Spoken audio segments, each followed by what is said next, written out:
Дәл қазір мен әлемдегі ең танымал орындардың біріндемін. Римнің ортасында тұрмын, бірақ ресми түрде бұл басқа мемлекет болып табылады. Бұл әлемдегі ең кішкентай мемлекет Ватикан. Бұл Ватиканның жүрегі, әулие Петр шіркеуі дәл артында 16 ғасырда салынған, 16-17 ғасырларда салынған. Өте бір жаңағы Ренессанс дәуірінің, сол дәуірдің шедеврлерінің бірі болып табылады. Италияның орта ғасырдағы ең танымал шеберлерінің барлығының да қолының ізі қалған бұл ғимаратта.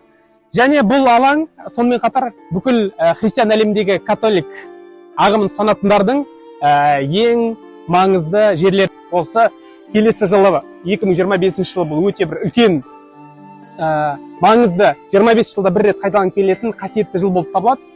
Сол кезде бүкіл жер бетіндегі католиктердің барлығы міндетті түрде осы алаңға жиналатын болады. Және де бүкіл жаңағы христиан дінін ұстанушы, католик ағымын ұстанушылардың барлығы да міндетті түрде мұсылмандардың меккесіндей Ватиканға келеді. Соның ішінде осы әулие Петр шіркеуіне келеді.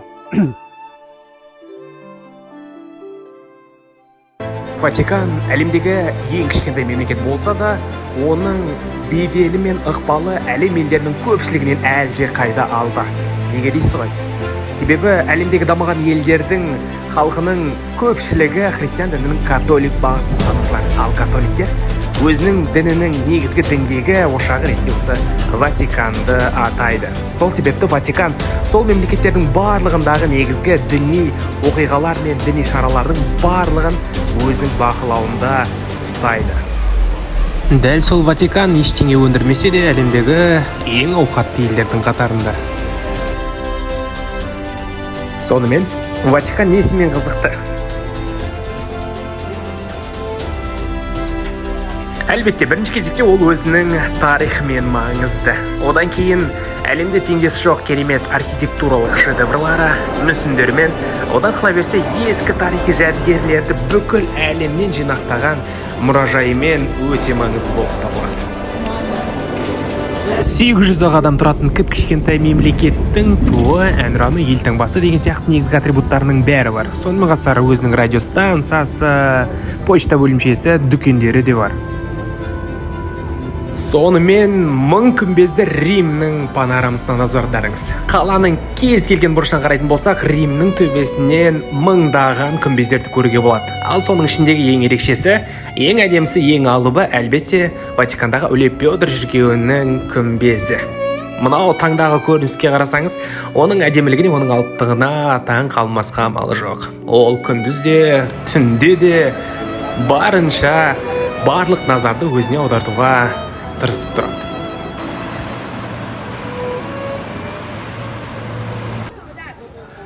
Ватиканға кіретін Римнің ішінен бірнеше кіреберістер бар. Мынау соның бірі. Мынау ресми түрде Ватиканның шекарасы.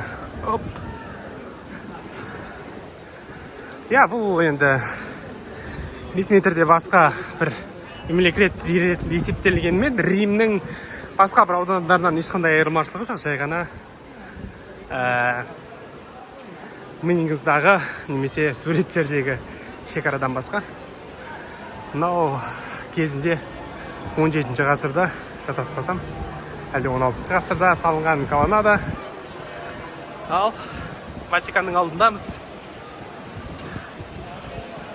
Мынау топ адамның барлығы сол Ватиканның ішіне кіруге ұмтылған адамдар. Ал мынау сол Ватиканның ең негізгі шіркеуі, әулие Петр шіркеуі осы. Кезектің арты анау тұста басталады. Бұлардың барлығы жай ғана тегін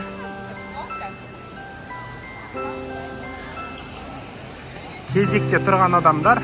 Бұлардың көпшілігі қазір анау жердегі осы шіркеудің ішіне кіруге кезекке тұр. Кем дегенде 1 сағат, одан әрі көбірек тұруыңыз мүмкін.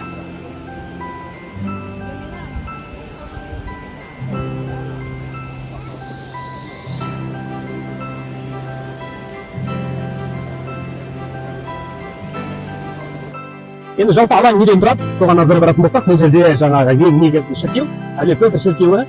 Одан кейінгі алаңның негізгі бөлігі бұл оның қақ ортасында Египеттен әкелінген обелиск тұрған жер. Бұл осы алаңның дәл ортасы болып табылады, яғни ортаңғы нүктесі. Содан кейін бұл жалпы шіркеуді алдын ала қоршай орналасқан колоннада, яғни оның үстінде осы католиктерде ерекше бір қасиетті деп табылатын барлық тұлғалар бейнеленген. Ал оның жанында осы Ватиканға тәуелді аймақтың ішінде орналасқан ғимараттар. Олардың көпшілігінде осы Ватикандағы қызметкерлер, әлде болмаса жаңағы консулдыққа келген адамдар деген сияқты.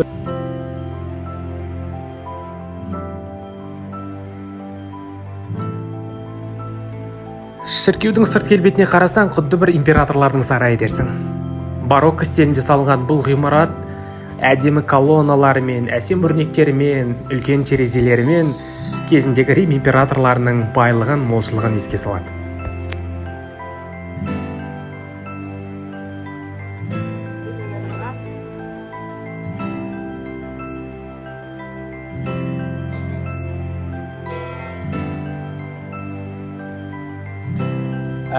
Әулие Петр шіркеуіне жақынырақ келіп қарайтын болсақ, құдды бір 100 жыл бұрын, кем дегенде 50 жыл бұрын салынған ғимараттар іспеттес. Неге? Себебі бұл ғимаратты әрбір бірнеше жыл сайын реставрациядан өткізеді, сыртын жаңартады, тазалайды, түскен ласын кетіреді деген сияқты. Сол себепті бұл жаңа салған ғимараттардай сәнді болып жарқырап тұрады. Бұл сол Әулие Петр шіркеуі 1520 жылдардан бастап 1620 жыл, яғни 100 жылдың көлемінде салынған. Бүкіл Италияның танымал архитекторларының барлығы бұл жерге өзінің үлесін қосқан. Себебі ол уақытта ең негізгі, ең маңызды басшы бұл әрине Рим папасы. Сол себепті Рим папасының бұйрығын бұлжытпай орындау сол уақыттағы бүкіл архитектор, суретшілердің міндеті болған. Оларға отказ беру қиын. Сол себепті бүкіл Ренессанс дәуірінің, яғни орта ғасырдағы итальян шеберлерінің мықтыларының барлығы да бұл жерде жұмыс жасағандықтан шіркеу өте бір әдемі, өте бір келбетті архитектуралық жағынан және де жаңағы тағы да басқа нәрселер жағынан, мысалы мүсін өнері жағынан да бір аса бір керемет топтамаларды осы жерге жинастырған. Осындай керемет ғимарат архитектураны бағалайтын адамдар үшін аса бір қызықты болып табылады.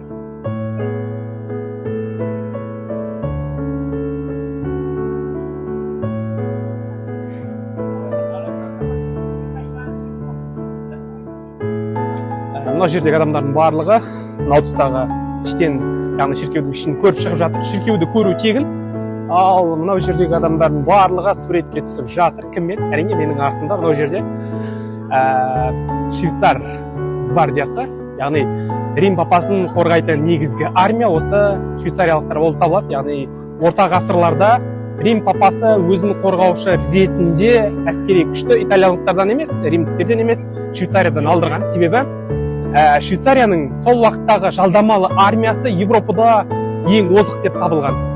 Сол үлгіде киінген әскерилер әлі күнге дейін Рим папасын күзететін негізгі әскер болып табылады. Киім үлгісі қазіргі заманда 21 ғасырда өте бір ерекше, өте бір қызықты көрінеді. Себебі орта ғасырда келбетін сақтап қалған ерекше әскер түрі. Дәл осы швейцар гвардиясы бүгінде Рим папасына 500 жылдан бері қызмет атқарып келеді. Оның себебі Рим папасының швейцар гвардиясы талай ажалдан аман алып қалған еді.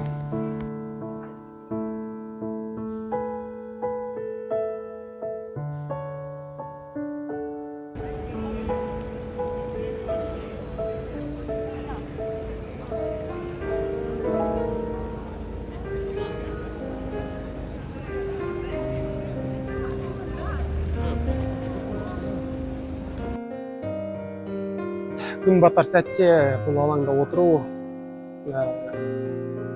ерекше ләззат сыйлайды. Себебі бұл жерден күннің батуын тамашалау өте бір ерекше. Себебі мынау тұсты қараңызшы.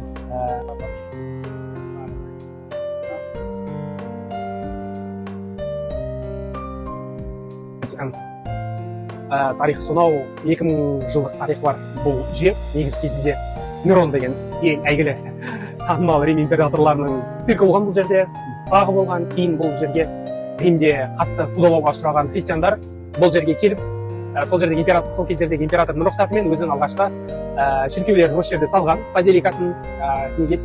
Неге бұл жерді таңдаған? Себебі бұл жерде әулие Петр жерленген дейді. Әулие Петр бұл Иса пайғамбардың сенімді шәкірттерінің бірі. Кейін оның ілімін таратушылардың бірі, яғни оны осы жаққа өзінің ілімін таратуға жіберген. Кейін бұл осы жердегі Рим императорларының қолынан азапты түрде қаза тапқан. Сол жердің үстіне кейін Рим папасының билігі күшейген тұста осы жерге 2000 жыл бұрын қаланың шеті болып есептелген әулие Петр жерленген жер бүгінде 2000 жыл өткеннен кейін дәл осындай көрініске ие.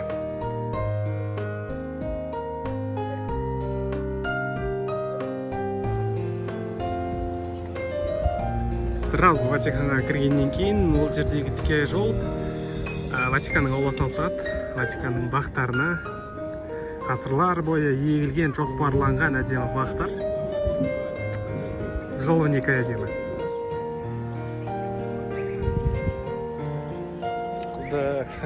Көктем сияқты. Іші жап-жасыл, күн ыстық емес, бірақ кішкене күннің қызуы бар. Адамдар жайбарақат отыр.